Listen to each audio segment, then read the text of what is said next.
you're trying to build muscle, but it seems like the only thing you're gaining is your gut, this video is for you. It was inspired by a comment I received on a recent video from an ectomorph who's facing this challenge. Now, there's a few things to consider. First off, your age, which can have an impact on how easily or how difficult it is for you to build muscle, but more important is your training age. So how many years you've been working out. The longer you've been training, the slower the muscle building process is going to be. Another thing to consider is, are you tracking your food intake? So knowing how many calories you're consuming, the types of foods that you're consuming, will have an impact later on where we're deciding what adjustments we need to make to ensure that you're gaining mostly muscle and really minimizing the fat that you're gaining throughout this process.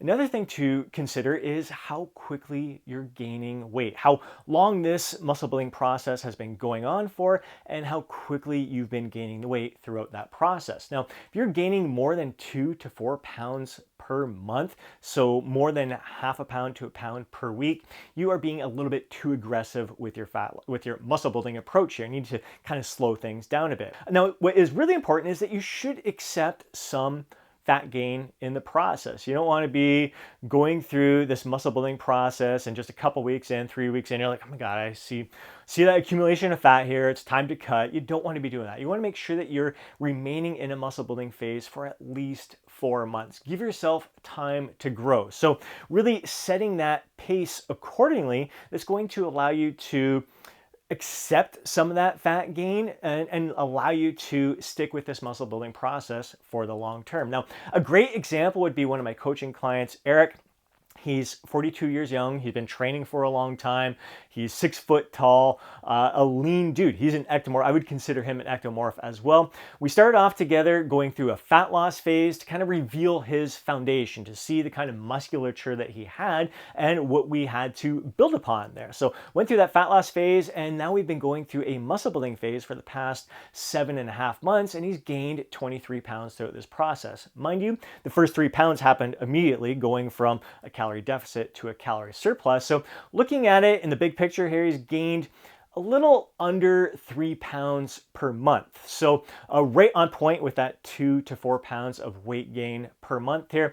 And even like looking at like taking that smart approach, he still gained a fair amount of fat throughout the process. He's still looking fantastic. There's absolutely no doubt about that. He's comfortable with his physique, where we're going to continue pushing this muscle building phase a little bit longer before going through a mini cut just to kind of tidy things up and then get back on the muscle building train here. But he's accepted fat gain throughout this process because he wants to do everything that he can to maximize his chances of building muscle. But he's not doing it so aggressive with his calorie surplus that he wants to abandon the muscle building phase too fast. So he's taken a nice, smart, slow and steady approach. You can see the consistency with this graph. Yes, there's little spikes up and down there, but it's a pretty good slow and steady trend upwards in regards to his overall weight gain. So I think he's likely probably in a similar boat with you. The only way we're going to know like how much muscle he's gained, how much throughout this process, like how much of that 23 pounds is muscle and how much of it was fat, is him going through another fat loss phase to trim off that fat and reveal the muscle that he's gained, find out what his body weight is at that point, the same level of leanness that he was at the beginning of this phase, and go from there. Like his recent DEXA scan, he just did a DEXA scan last week, put him at 23% body fat. I mean, just looking at him here, it seems high for what he's looking at. Now, DEXA to some people is called a gold standard. It's not at all. Like a lot of these body fat measurements are so notoriously inaccurate. I really despise them for the most part. I really prefer to go from visual impact, how you feel, even more important there. So really interesting to see that he's at 23% body fat, but we're going to push this a little bit longer. He's going to gain a little bit more fat throughout this process, but really looking forward to eventually going through a fat loss phase to reveal the gains that he's made. It's very easy for him to say right now. I mean, he's getting lots of compliments from others, how great he's looking. He's like, man, my arms have never looked this big.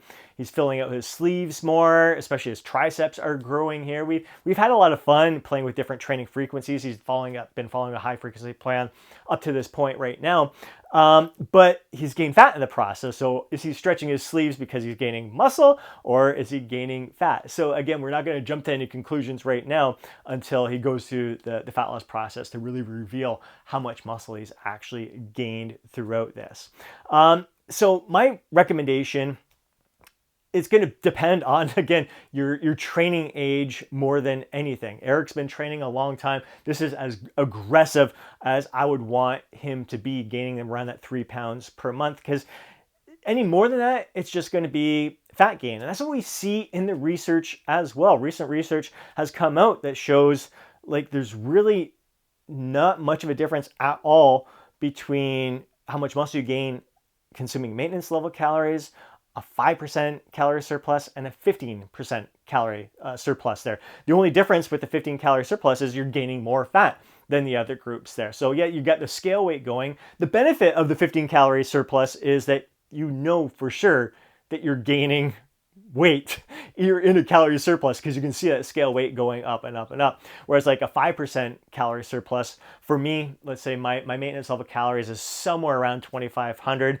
A 5% calorie surplus is 125 calories. So that is going to take a little while to reveal itself on the scale weight there, which comes down to like the benefits of tracking your food intake, knowing what kind of calories you're consuming, because you can see, all right, if I'm consuming 2,700 calories a day consistently, my scale weight is going up like really slow. It's tough to tell on a weekly basis, but I can see like after a month, I'm gaining a pound.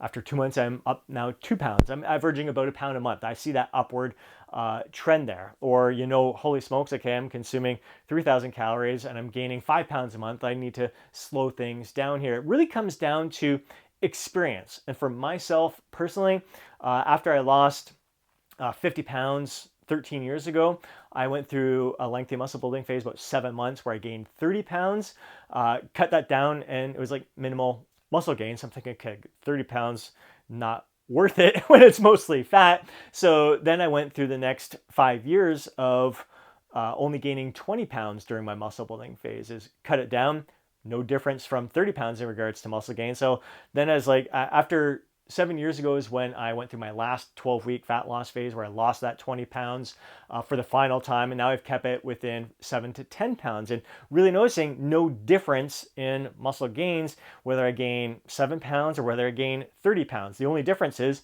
fat gain. So I know from personal experience the amount of food that I consume during a muscle building phase, and the impact of how much weight I gain during a muscle building phase, that I know for sure that I don't need to gain more than 10 pounds in order to build muscle. It's just not worth it for me to gain that much, because it just means I'm gonna have to spend more time in a fat loss phase, which takes away from my potential of building muscle there. So I'd rather keep things in check. And at this point in the game, I know I'm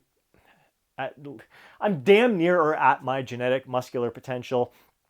So it's pointless for me to gain even upwards of that 10 pounds. I'd rather stay in my sweet spot where I feel my best, I perform my best, and I don't have to really worry about going through lengthy cutting phases or anything like that. I just want to live my life to the fullest. I'm really happy with my physique, where it's at. I'm trying to eke out the ounces at this point that I may potentially gain, and doing so in a nice, slow, and steady pace. So we're all different. I celebrate where I'm at right now, being a lightweight. I know I'm never going to be a beast, and I'm content with that. I love that I have brought myself up from being a scrawny little guy weighing just barely over 100 pounds to in my late teens, early 20s, weighing 123 pounds, and I'm 148 pounds. Like, it's been a fun journey to see what I've done with my genetics. I've made the most out of the genetic cards that I've been dealt, and I'm still going to continue doing everything I can to improve upon my physique. But what's always most important is that I'm feeling my best, I'm performing my best,